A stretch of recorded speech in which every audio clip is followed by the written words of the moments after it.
మాంగారు ఎంత దూరం ఎందుకు వచ్చారు? అసలు జనానికి సినిమాలకి దూరం ఏడుందని? సినిమాలు లేని జీవితం ఉందే, పోనీ జీవితం లేని సినిమా ఉంటుందా చెప్పు? గబ్బర్ సింగ్ ఈటుతో మళ్ళా దారిలో పడినట్టు ఉన్నావు. అవును మాంగారు, మనం ఇప్పుడు దారిలోనే ఉన్నాం, మాటలు జాగ్రత్తగా రానండి. అబ్బే సూటిగా మాట్లాడుకుందాం. మేము కూడా సూటిగానే మాట్లాడతామమ్మా. అటైతే ఖుషి అనే నీ సినిమా వచ్చి మళ్ళా జానీ వచ్చేసరికి జూనియర్ ఎన్టీఆర్ అనే హీరో పుట్టి పెరిగి నిన్ను ఢీ కొట్టే అంత ఎత్తుకెదిగాడు. ఆ దెబ్బ నుంచి నిజంగా గోలుకొన్నది ఇప్పుడే కదమ్మా.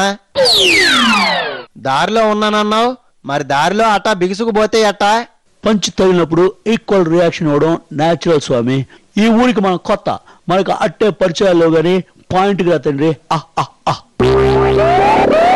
పర్లేదే, కొన్ని జీవ లక్షణాలు కూడా ఉన్నాయి. నా తర్వాత సినిమా గురించి మీడియాలో చూసి తెలుసుకో. నాకు రాజకీయాలకు వచ్చే ఆలోచన లేదు. Good night, good morning, Tata, బాబాయ్, cheerio.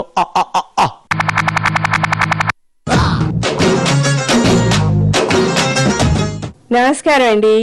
I'm Jeevitha Rajasekhar, joint secretary of film chamber of commerce, Hyderabad. వారిని మేమేమో సినిమా యాక్టర్ జీవితం అనుకుని వస్తేమే, ఇప్పుడు అట్టా? లైట్ తీసుకో, నువ్వెంత దాని అయ్యావని తెలిసి కదా వచ్చిందే. సారీ అండి, చివరికి ధర్మమే గెలుస్తుందని మరోసారి రుజువైందండి. ధర్మమే గెలిచిందంటావా, గెలిచిందే ధర్మం అంటావా? రెండు అనుకోండి. అసలేంది గోల, కాస్త క్లారిటీగా చెప్పు.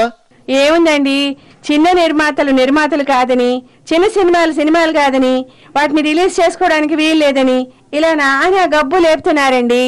ఓహో, థియేటర్లని గుప్పిట్లో పెట్టుకుని ఆటాడిస్తున్నారన్నమాట. పెద్దోళ్ళు అన్న వాళ్ళనల్లా ఓడించేశారు మా సభ్యులు. ఏదో మేల్ చావనిజం అని ఆడోళ్ళని అణగదొక్కుతున్నారని గోల్ చేసావు. గోల్ చేయబట్టే గెలిచానండి. ఫిలిం ఛాంబర్ చరిత్రలో 1 and only ఈసీ మెంబర్ గా ప్లస్ జాయింట్ సెక్రటరీ. మరి ఇదే గోల మీ ఆయనతో పాటు పాలిటిక్స్ లోనూ చేసావు కదా? పాలిటిక్స్ లో కూడా త్వరలోనే గెలుస్తామండి, నేను మా రాజశేఖర్ గారు కూడా. ఎంతకీ ఇప్పుడు మీరు కాంగ్రెసా, జగన్ కాంగ్రెసా, ప్రజారాజ్యమా, బీజేపీనా అన్నట్టు కమ్యూనిస్టుల వైపు ఏమన్నా తొంగి చూసారా? మంచిదమ్మా, ఏదో ఒక సీటు పట్టుకున్నావు. ప్రొసీడ్.